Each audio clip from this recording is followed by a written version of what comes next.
while now.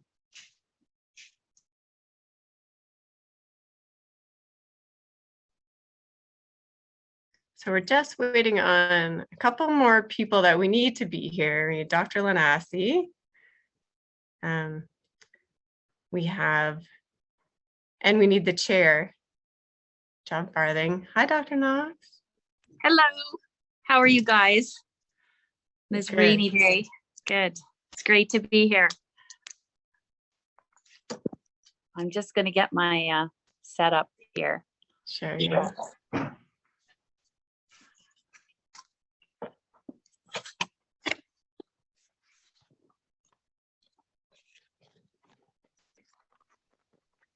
Shirley, do you have any questions about the format? I can go through that quickly. Sure, that would be great. Yeah, so I'll mostly be silent. I think John will take over. Hi, John. John, do you want to review, as chair, do you want to review the format? For sure. Yeah, I'll do that Okay. in the introduction process here. Okay. Sorry, I'm jumping on late. I had lost track of my keys this morning, so Oh. I didn't get into my office as early as I'd like.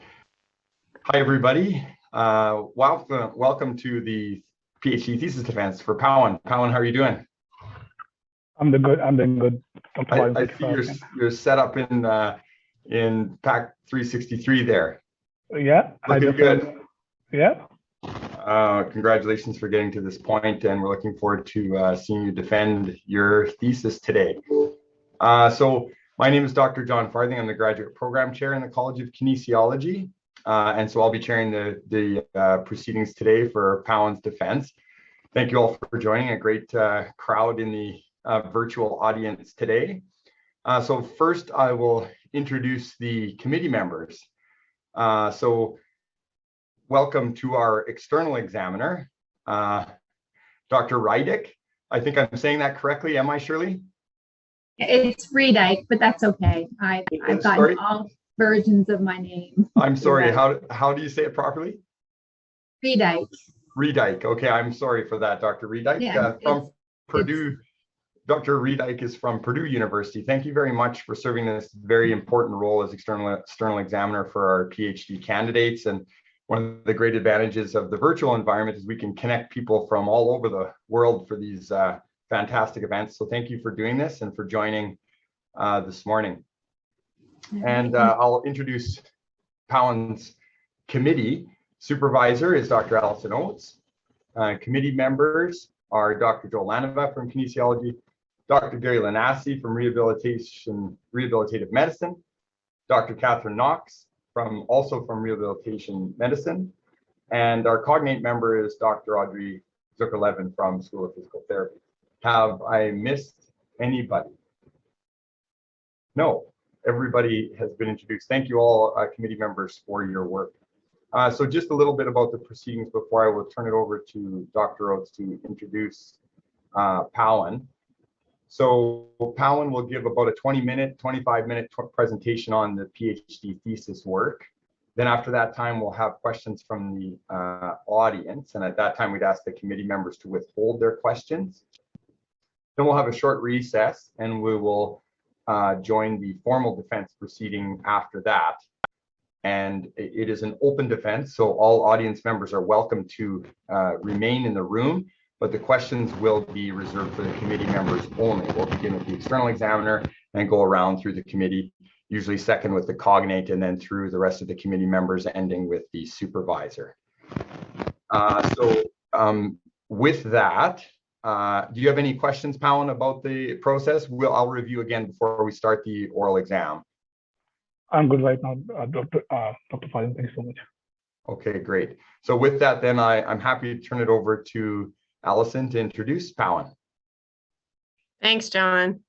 Well, I want to say welcome to family and friends. It is so cool to see so many alumni from the BAM lab. Even Tarun is the very first PhD student that I worked with. So this is pretty cool. Welcome, Dr. Reedike. And I know there's some family joining from really far away across to the other side of the globe. So welcome. I told Pat I'm going to try not to get emotional, which some of you know that I do get emotional. So I'm going to just stick with the facts. Pawan started in January 2017. He came here from Clarkson University in New York with an MSc in mechanical engineering. And he didn't really know, I would say, not too much about neuroscience. And here he is defending a PhD about sensory motor integration for balance control. So you really have grown a lot, Pawan. Along your journey, you got married, you have a daughter who some of you get to see in his presentation. I think she's the star, sorry, Pawan. She does a great job in your presentation. And I think what you've developed is an invaluable and highly sought after set of skills where you can lead and organize research. And I think what is also pretty cool about you is you give back in so many different ways, including volunteering for your community, and the work that you do as an interpreter in the courts, I think is really, really invaluable. And I'm sure there's many other things that you do that I'm not aware of, but it's really been, it's been an honor working with you, and I'm excited for your day. Thank you, Allison, for that awesome introduction. And now, Pawan, I'd invite you to share your screen and go ahead and present. Looking forward to this. Thank you so much, Dr. Rhodes, for the introduction. I really appreciate it. Can everybody see my screen? Okay, something is wrong. Can everybody see my screen? Okay. Yeah, you can see it. Looks good. Do you want to put it into presentation mode? Yeah, I'm just trying my mouse to go there. It decided not to work right now. You could also just press F5. Yeah, there we go. Okay, that's not working too.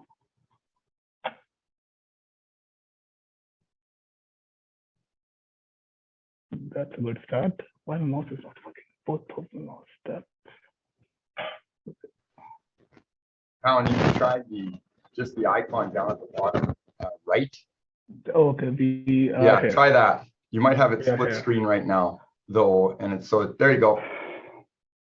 Awesome. Thank you Take so it away, much. Pawan. Looks good. Awesome. Okay. Good morning, good afternoon, or good evening from where everybody's joining in. Thank you so much for coming. Today we're talking about the role of adaptive input on balance control in people with incomplete spinal cord injury and in people with MS. Before we move forward, I would like to acknowledge that we are on 26 territories and the homeland of Métis. We pay our respect to the First Nation and the Métis ancestors of this place, and we reaffirm our relationship with one another. So today we're going to talk about what faults are, how it's related to balance control, what is haptic input, overall the big question. Then I'm going to go into different studies and then some limitations. But before we move forward, there are a couple of terms that I'll be using throughout my presentation is people with incomplete spinal cord injury, people with MS, that's multiple sclerosis, and then control group, that will be neurotypical individuals. So faults are common in people, in kids, in healthy individuals, and even in people with impairments. The thing is, when we are working with people with incomplete spinal cord injury, about 70 to 80% of individuals have at least one fall in a year. Similarly, with people with MS, there are about 50 to 60% of them had at least a fall in a year. And most of these falls are recurrent. So what's the problem with the fall? The problem with the fall is when fall happens, that results in injuries and overall impairs someone's quality of life. There are various factors which are associated with falls, such as external factors, including surface characteristics. If you're walking on a slippery surface, you're walking on an uneven surface, maybe what kind of environment you are in. If it's too hot, it affects sometimes with people with the balance. Internal factors, including somatosensory integration, attention aspects, fear of falling, and all these relates to fall. So to reduce fall, one has to take a look at balance and try to improve balance. So what is balance? Balance can be defined as an ability of an individual to maintain their center of mass within the base of support, or to catch that falling center of mass by moving their base of support with the help of center of pressure. So I have few terms. So what are these terms? What is center of mass? So center of mass is the equivalent of the weighted average of the center of mass of all body segments. So if you look at the picture on the right, if somebody is standing normally, their center of mass lies around their waist. If you move your hands up, let's say you move your hands up, you're moving some mass up, center of mass goes up. You crouch down or something, center of mass goes down, and so on. Now, what is base of support then? So base of support is the area bounded by the parameter formed by all the point of contact between the foot and the support surface. Again, if you look at the picture on the right, if you're standing on 1 feet, that 1 feet makes your base of support. You're standing on 2 feet, like laterally, that makes your base of support. Or if you're using a assistive device, let's say a cane, your feet along with the cane, if you're using it mechanically, that makes your base of support. And then the last thing is center of pressure. This is the point of application of the vertical ground reaction force vector. So what you're looking on the right is somebody's like the gray thing is a force plate, and those color things are imagine those are your feet. So you're standing there, the arrow is the ground reaction force vector, and where that arrow is bisecting the plate, that's the location of the center of pressure. That's where it's going. So now we know these things. So how does these things work? So imagine somebody standing, this is their base of support, and their center of mass is constantly going around. If it goes outside base of support, you're gonna fall. So what keeps that inside is the center of pressure. So that's a relationship between these three things, and that's how we maintain a standing balance. Similarly, when it comes to walking, let's say we are standing, our base of support is what you can see on the picture on the right. And then you take a step, our base of support changes, and so on. So when we are standing, our center of mass is somewhere in the middle, and as we move forward, as we take a step, center of mass goes forward. We try to catch that, and we catch that with the help of the center of pressure. At the beginning, the net displacement center of pressure is somewhere in the middle, but it keeps going along to help us walk safely. So now people use various things to improve balance. Some people use cane, some use crutches, walker, and everything. And these modalities enhances their base of support and helps improve their walking or standing balance. But most of the people who use walking aids sometimes started to discard walking aids, maybe because of long-term injuries associated with walking aids, or sometimes even lack of strength to maneuver these walking aids. So what can be the alternate ways that we can still use the modalities and that might improve balance? So one way is added haptic input. So added haptic input is the added sensory input that is obtained while lightly touching an external surface. When you're touching an external surface, the cutaneous receptors in your arm, in your hand, and the proprioceptor in your arm provide us with the spatial orientation of where we are in space, and therefore enhance our and then central nervous system takes that information and help in improving our standing or walking balance. So it's different from mechanical support. So because it's different from mechanical support, as we have about less than 1 Newton of force from any external surface, that sort of comes in the category of added haptic input. Now, what are the factors impacting haptic input? So we are getting sensory input when touching something. So number of touch points. If you are using 1 cane or 2 poles or walking aids, so in that way, number of touch point affects the role of added haptic input. Then maintaining light touch also requires a certain amount of attention. So that is also needs to be considered when somebody is looking at the role of added haptic input. And obviously, cutaneous and proprioceptive sensation, that's the basis of haptic input. If someone have a lot of impairments in their upper extremities, they might not be able to use haptic input effectively compared to somebody who have less impairments in their upper extremities. So in this thesis, we use various ways to provide added haptic input. If you look at the picture on the very left, we use haptic anchors, and I forget to bring that. So haptic anchors are small beanbags which are attached to the strings, and the tension from the weight in the strings provide us with that sensory input that we are looking at during standing or walking. In addition to haptic anchors, we looked at some conventional modalities in the form of cane, pole, walker. So people are lightly touching them or lightly gripping them when they are using them. And railing, like this is a railing, people are lightly touching the railing while they're using it. So what's the bigger question? The bigger question is, can added haptic input when using different modalities compared to not touching any modalities impact standing and walking balance? And we have 3 studies. Study 1 looked at standing balance in people with incomplete spinal cord injury. Study 2 looked at walking balance in people with incomplete spinal cord injury. And then study 3 looked at walking balance in people with multiple sclerosis. So due to the lack of time, I'm just going to bring out the primary objective of the thesis, which is to examine the effect of added sensory input when using different modalities on balance control in people with incomplete spinal cord injury, in people with MS, and control group or neurotypical individuals. And we hypothesized that all participants would show an improvement in balance when with added sensory input. So this brings us to study number 1, in which we are examining the effects of added haptic input from anchors, lightly touching a railing, lightly gripping a cane, and lightly gripping the poles.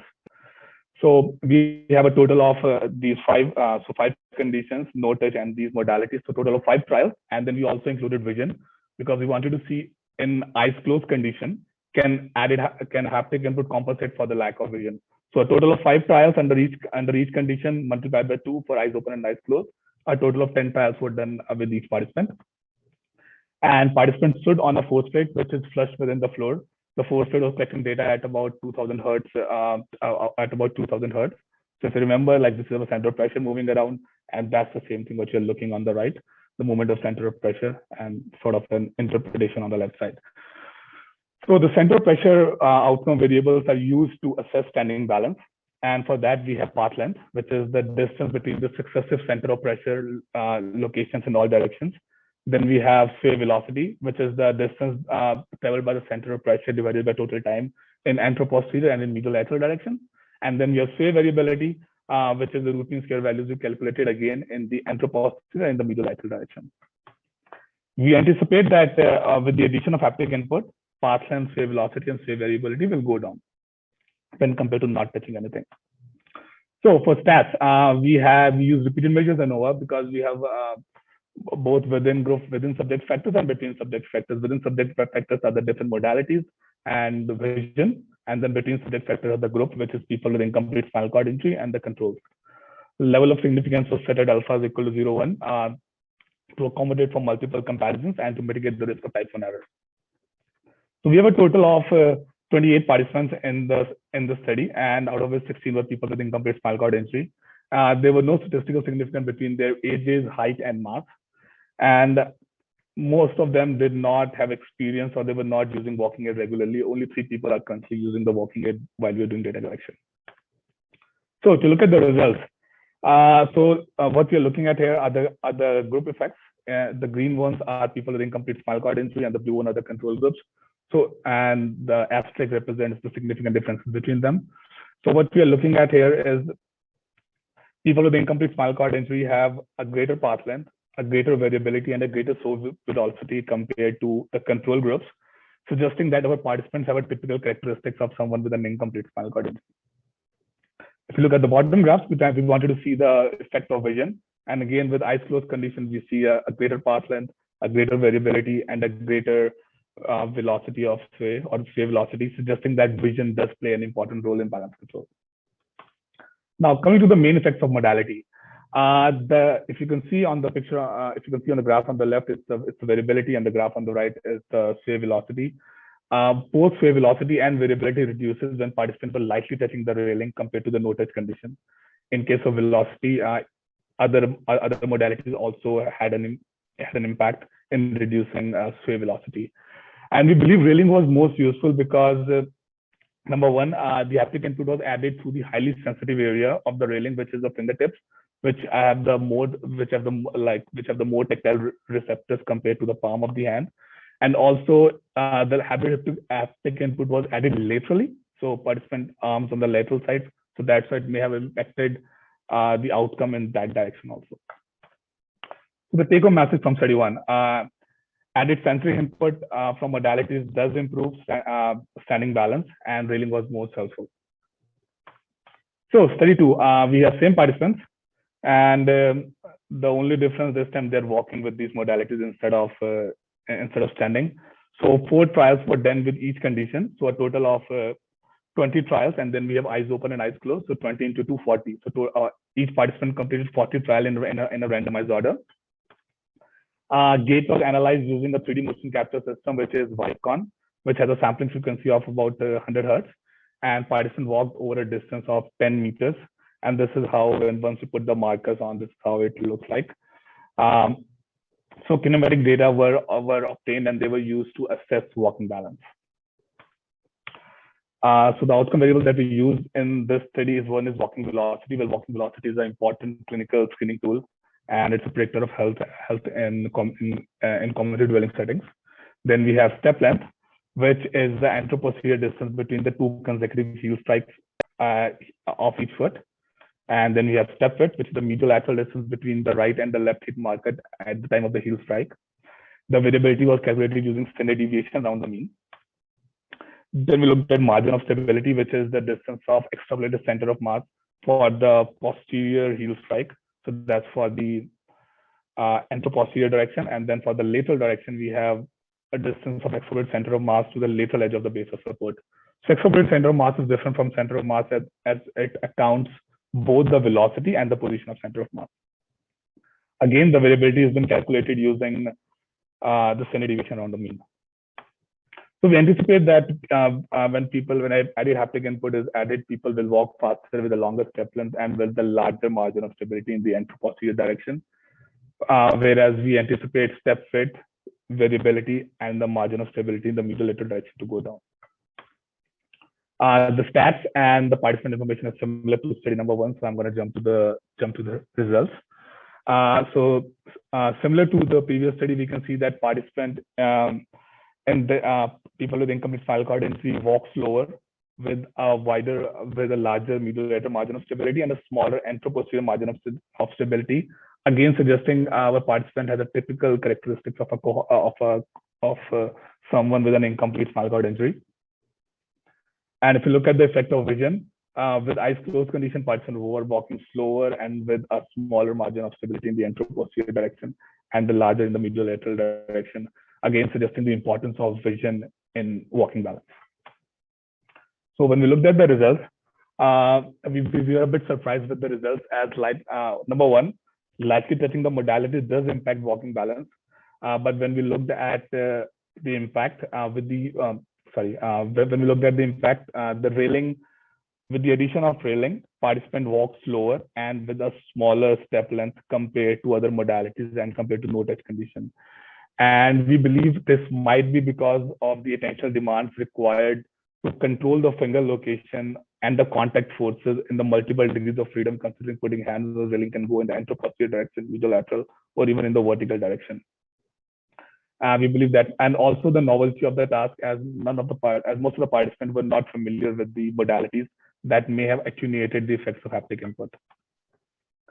One thing that we looked at, we had a modality by group interaction in which we figured out, or it came out that when both the groups were using poles, there were no differences in this step width parameter, suggesting that poles were able to bring the parameter of somebody, step width parameter, somebody with an incomplete spinal cord injury, similar to the control group. So we further analyzed that data and we saw that if somebody with an incomplete spinal cord injury walks with the pole, they have sort of a statistically similar step width pattern compared to a control group without using poles. So that we believe that was an important finding. So take home message from study 2, added haptic input from different walking gaits, altered gait parameters for both the groups, and lightly touching walking poles bring gait parameters of someone with an incomplete spinal cord injury, sort of statistically similar to the controls. So for study number 3, we looked at walking balance in people with multiple sclerosis, and this time we have somebody walking without anything, then with the ankle, and then you have a 4-wheeled walker, because most of the people, like a walker is commonly prescribed with people with MS also. In walker, there were 2 conditions. One, you're lightly touching your hand on the walker, and then you're walking, so you're not putting any mechanical force. And in the fourth picture, which is on the right, somebody is conventionally using walker, like sort of how they regularly use it. They have to put weight or like sort of that sort of a condition. The reason for that is we want to compare the effect of light touch with a completely sensory modality, that is haptic anchors. And then we want to see if somebody walks with a conventional use of walker, it's similar to somebody walking with a completely sensory modality or lightly touching the walker. So walking balance in this case was analyzed with another motion capture system, but this time we used an inertial system, that is APDM. That is a mobility lab from APDM. The sensors that you're looking on the right were put on individuals. There were 7 sensors in total, and the participant walked a distance of 25 feet in 4 different randomized conditions, as I had previously described. So walking velocity we discussed, height length we discussed. Cadence is basically your stepping rate, that is the number of steps that you are taking in a minute. Then time spent in double support phase is the percentage of the gait cycle when both the feet are touching the ground. Mediolateral, then we have a lateral step variability, which is the perpendicular deviation of the middle foot placement from the line connecting the first and the third step. And then we have a medial lateral trunk range of motion, which is the movement of the trunk in the sagittal plane.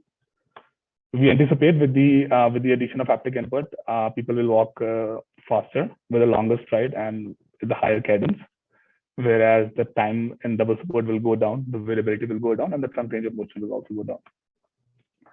Similar stats were used at previous studies. Other than that, we did not have a vision as a within subject factor in this case. A total of 58 participants participated in our study, out of which 30 were people with multiple sclerosis. Again, there were no statistical significances between their age, height, and mass. And similar to the previous study, most of the participants were not using a walker or any walking aid at that time. Only 2 participants out of 58 were using walking aids regularly. To look at the results, we found that people with MS spend more time in double support compared to the control group, suggesting maybe a cautious gait pattern as founded in the previous studies too. When we looked at the main effective modalities, we saw that people, when all the participants used walker with a weight condition, they were spending less time on double support phase. And we believe this might be because the weight transfer on the upper extremities in case of a 4-wheel walker condition may have reduced the time spent in the double support phase. Also, the reduction in the percentage double support in the walker condition may also be attributed to the increased comfort and the confidence of using the walker, which were demonstrated by the visual analog scales by all the participants, which are not included in this presentation, but people preferred using walker with weight compared to the anchors. Now, similar to the previous studies, people walk slower and with a shorter step length when they were touching either anchors or lightly using the walker or using the walker conventionally. And we believe this might be because of the novelty of the task, as 56 of our participants out of 58 are not the regular user of walking aids, and when you ask them to walk in a normal condition, the normal speed, that may have reduced the effects of added haptic input. Also, the attention aspects of, in case of anchors and the light touch, the attention aspects may have also played an important role in that. But when we looked at the walking performance, that is the consistency of walking, we looked at that people walk, their lateral step variability goes down and the medial lateral trunk range of motion goes down, irrespective of which condition they were using, as they were using anchors, light touch, or walker with weight. And the important thing to look at here is there were no statistical significances between anchors, light touch, and weight that suggested that added sensory input helps improve walking consistency, some sort of similar to the mechanical input. So take home message from study 3. Added haptic input from anchors and light touch does have an impact on walking balance, and lightly touching the handles of a walker instead of constantly placing weight may also improve consistency in the same way. So certain limitations to be noted that most of the participants in our study are relatively high functioning, and no familiarization trials were included to avoid any fatigue for the clinical population specifically. And we were not, I was not able to take out the force data that would have provided some additional information regarding the amount of forces that participants were putting onto the assistive devices. I want to end with the participant opinion. So I was talking to somebody when they came for data collection, and we were talking like, why don't you use a walker, considering like the participant thought he or she might need a walker. And their answer was, when I walk with a walker for longer distances, it hurts my arm. Moreover, I don't have that much strength to maneuver a walker. And then the participant was, when I was light touching the walker, it makes me feel steady, like similar to when I'm putting weight on the walker. And I feel like I can walk a longer distance by just placing the weight, just placing light touch on the walker. And with that, like her story. And like I have a lot of other stories, but pretty much similar to what I heard from participants in my studies. So with that, I want to end. And oh yeah, this is a big slide. Okay. Dr. Vedic, Dr. Vedic, if I'm getting it right, thank you so much for being a part of my defense. And taking time from your work to go through my presentation and go through my thesis and coming here. Thank you so much. We really appreciate that. Dr. Oates, thank you so much for being such an amazing mentor. Thanks a lot. I'm not sure if how much of a researcher I've improved in the last few years I've been here, but I can surely say like I've become a much better individual when I started. And I want to bring out like something like I think the word inclusiveness is something I know what it means in dictionary, but I think how to put that in the life and in the research, I think I've learned that from you. So thank you so much. Dr. Lanova, thank you so much for always being there for us. Whether it's we need some help with study design, whether the equipment somehow like Dr. Lanova, he has some sort of magic with the equipment. They don't work if he's not in the room. So he has to come there for equipment to work. So thank you so much for always there whenever we need you. Thank you so much for allowing us to use your MATLAB scripts. Without that, it would have been very hard for me to get the data out. For updating us on Star Wars, which I think I learned a bit, and I know the Kenobi series is going on right now. So yeah, I've improved from not knowing Star Wars to know what's going on right now. And and Dr. Zucker Levine, thank you so much for your assistance on my PhD. You feel like I have another supervisor with you. It's like it was that helpful, and for giving me an opportunity to work in your lab. Giving me an opportunity to work on different projects, giving me an opportunity to work with the support group that you started, and always being there when I need something. I want to discuss some research-related things. You're always there, and thank you so much. Dr. Knox, once again, thanks so much for giving an opportunity to work with your team also. The MS project would not have been possible without your support, and for your recruitment and with the help with the recruitment. I still remember, I think I hardly met you once or twice, but I needed some help with some grant, and you were like, yeah, let's meet on coffee. I know despite being a physician, it might have and a mom, you might have a busy schedule. You still sit with me for an hour and like work with me on that thing. When I needed some career advice, you were like, yeah, let's go for a walk and discuss that. So thank you so much, Dr. Nanasi. Thank you so much for your valuable feedback. It's been amazing, like from last 5 years, especially on the clinical side of the thing. And one thing I want to say about all of the research advisory member for having an unsaid open door policy. Like we can literally reach you anytime. And I think all of them who are in the lab, who graduated in the lab, they know that thing. Like you can just knock on the door and ask, like, okay, we need something, and you guys can never said no. Thank you so much. College of Kinesiology, thanks. It's such an amazing environment here. With credit goes to students, staff, faculty, and everybody. And Stephanie, thank you so much for your help also throughout. Being an international student, working with the paperwork, it would not have been possible without your support. So thank you so much. Participants, amazing. We had some amazing people in our lab over the last 4 or 5 years.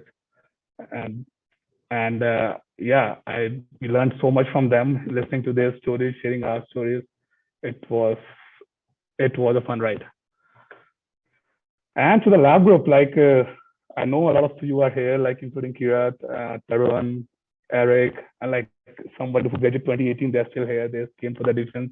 We had such fun time. We had some academic times, and everything went so amazing.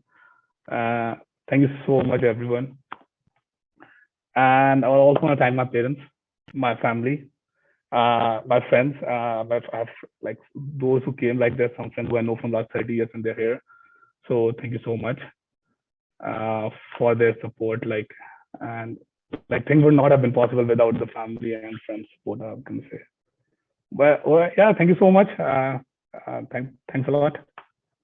I'm open for any questions if you have. Thank you, Pawan, for that great presentation. Very clear. very well organized, and for all your acknowledgements. So at this time, you can see all the applause coming in from the audience. I know it's hard when you're a presenter to see what's going on in the room, virtual room around you sometimes. So we'll invite questions from the audience now. So committee members, to withhold your questions, you can raise your hand, use the chat, or just come on video and field your question.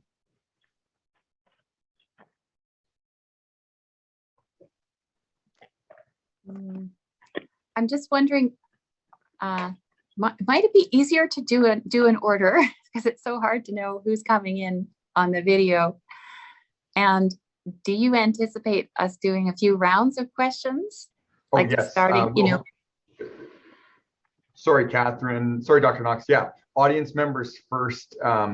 Committee will withhold. Then we'll have a short break and do the formal oral defense and have rounds of questions with just the committee. Got it. Thank you for that. Sorry about that if I wasn't clear on the when I introduced. So yeah, just the audience members right now. Perfect. Thank you. Thank you.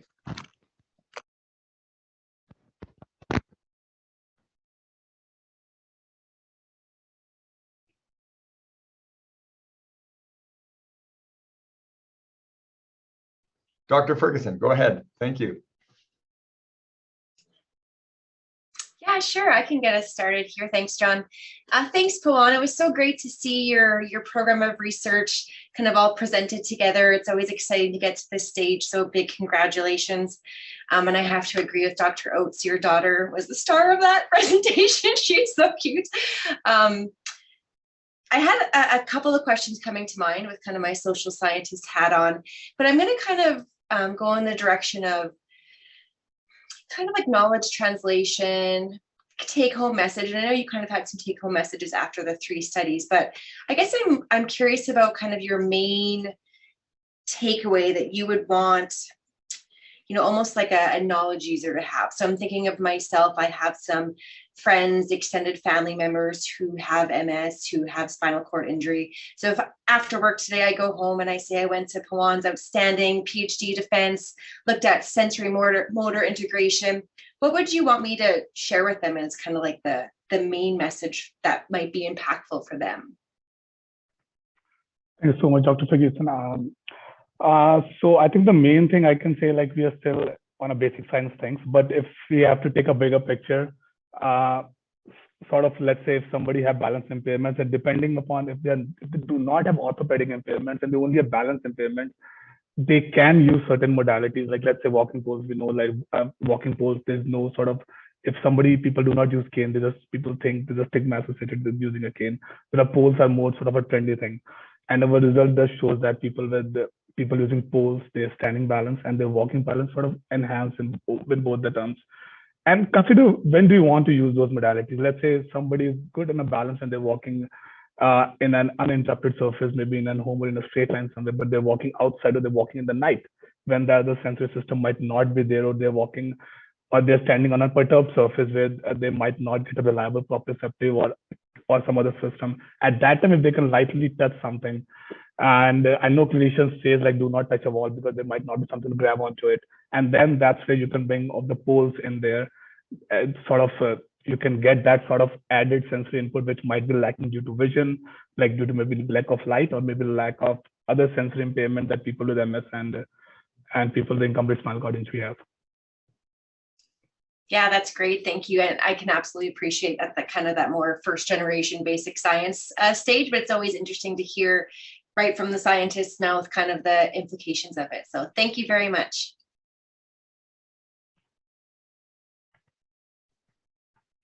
Thank you, Leah. Great question and great answer, Pawan. Thank you. Any other questions from the audience? We could probably have time for one more.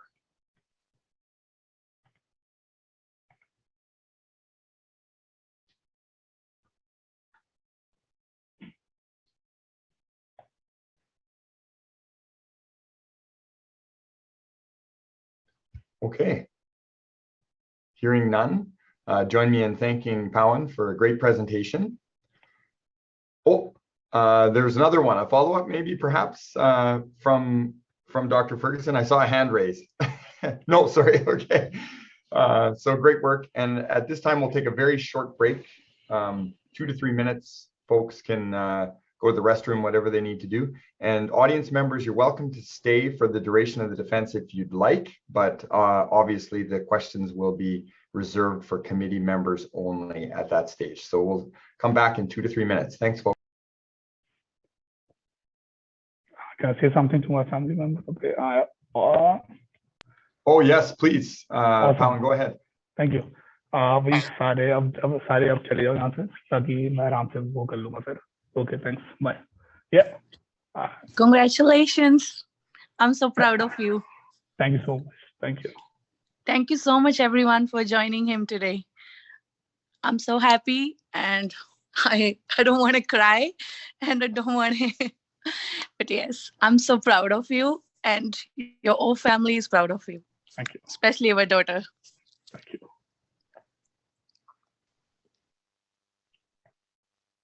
Can I take a quick 2 minutes break? Yeah, Pawan. No, Pawan. You have to stay in your chair for the next 3 hours. You're not allowed to leave. No matter what, Pawan, you have to stay in your chair. No, of course, take a break, go to the restroom. Thank you. Thank you. Thank you so much, Dr. Oates. I really want to say thank you to you for giving him a lot of guidance, love today, and thank you for being there for him always. I really appreciate that. Thank you, Prava. And thank you to all the members of the committee that I don't know them so much, but thank you so much, everyone. Thank you.